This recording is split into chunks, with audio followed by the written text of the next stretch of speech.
and joining us right now from sportslawblog.ca. And this is his thing. He can tell us whether or not this gentleman has a case. We're talking about player Jason Bailey with the Anaheim Ducks. Eric Macramala, good morning.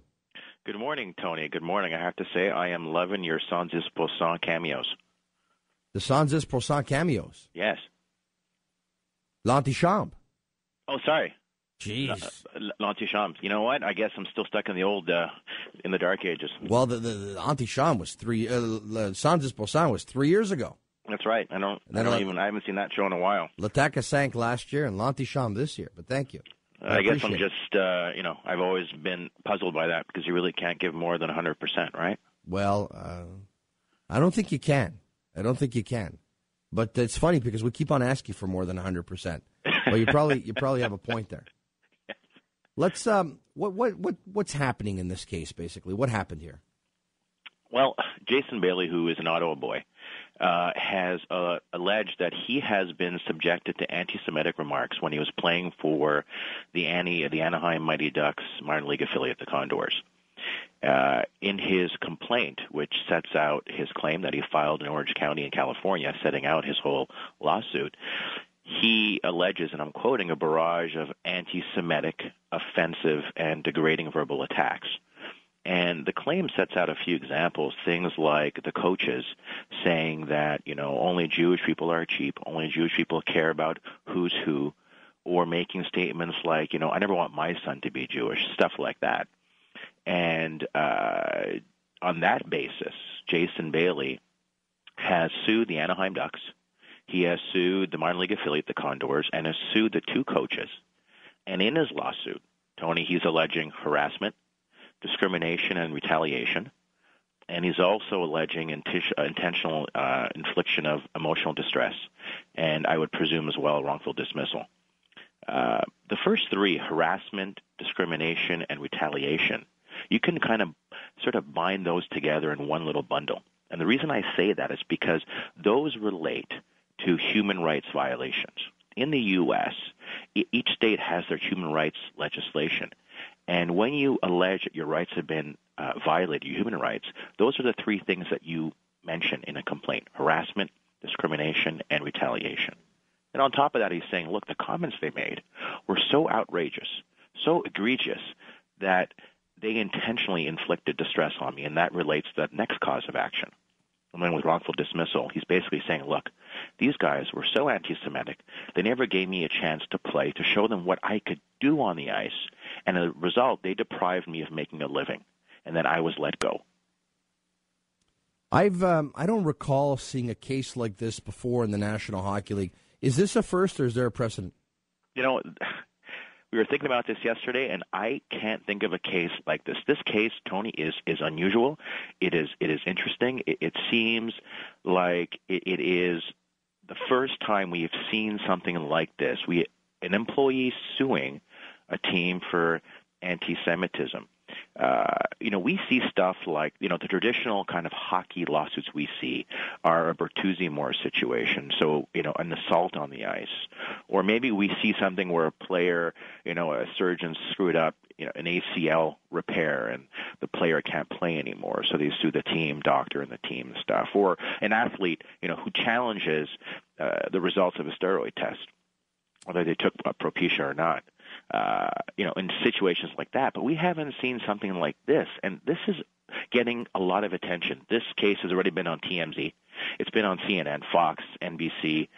It's being reported everywhere because it seems to sort of tapping into something here. It seems like this is the kind of case that can lend itself to a discussion and an examination about where we are today in sports and hockey with respect to tolerance.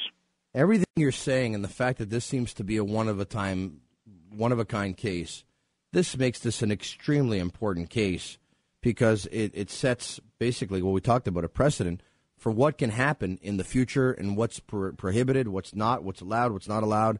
And, if this guy has a case, you're probably going to see other cases like this coming out. Does he have a case? It's always tough to say whether he has a case because we haven't seen the evidence that's been filed. Now, in the complaint that sets out his claim, he says that the Ducks ordered the two coaches to apologize, and they provided him with written apologies saying, we're sorry, we weren't aware of what we said, it was offensive, and we won't do this again. So that's his proof right there. That's what he can use. Yeah, but here's the thing, though, and that's a great question you're asking. It's those apologies by themselves won't be seen as an admission of guilt. Okay, but if it can be shown that, in fact, these apologies were made, then it will be compelling evidence of a wrong. But by itself, that won't make him win the case, right? He'll need to show more. But again, those apologies are pretty important in this case.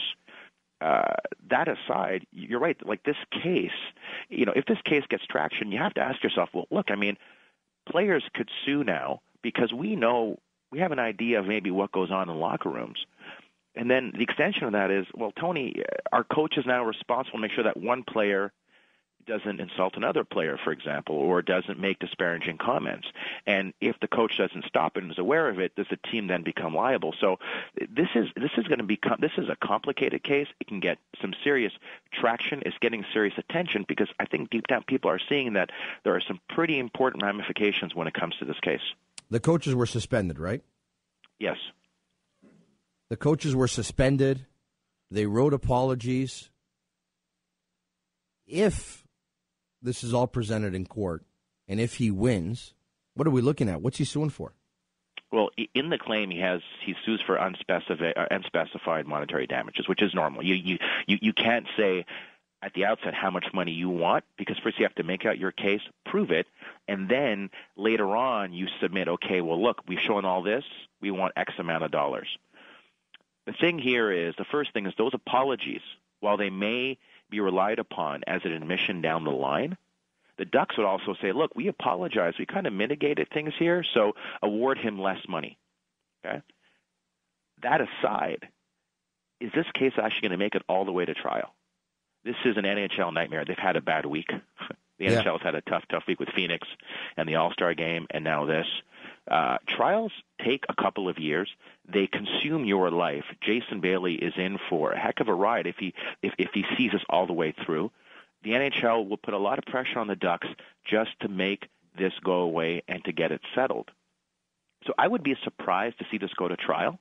If he got some money, I don't know how much it could be. It could be, $500,000. It could be more. It could be less. It really depends on what we see. But what I suspect, Tony, is even if this case settles, it'll be one of those rare cases that if it settles, I suspect it will still be part of the conversation. We will still talk about this case a year from now, 2 years from now, 5 years from now.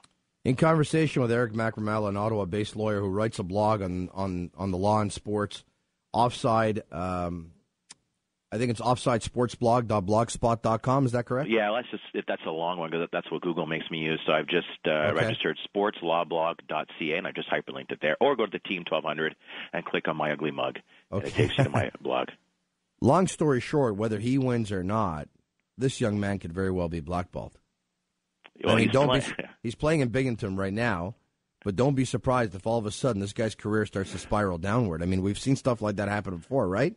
Oh, yeah, Tony. I mean, I know Jason, and he is a nice guy. But this is the kind of situation that could result in a player not hearing from that player again. The hockey culture is pretty tight, and, this could have repercussions on his professional career. So it's a tough one for him, I guess. Then again, this young man may have never played in the National Hockey League. And if he ends up winning this case, he'll probably end up making more money than he would if he played minor hockey the rest of his life. Yeah, I mean, he's 23 years old, so the clock is ticking on his career. He's sort of a third, fourth line kind of guy. He's sort of a plumber. He's got the build of a sort of a bodybuilder. He has that kind of physical makeup. So maybe the clock is ticking on him.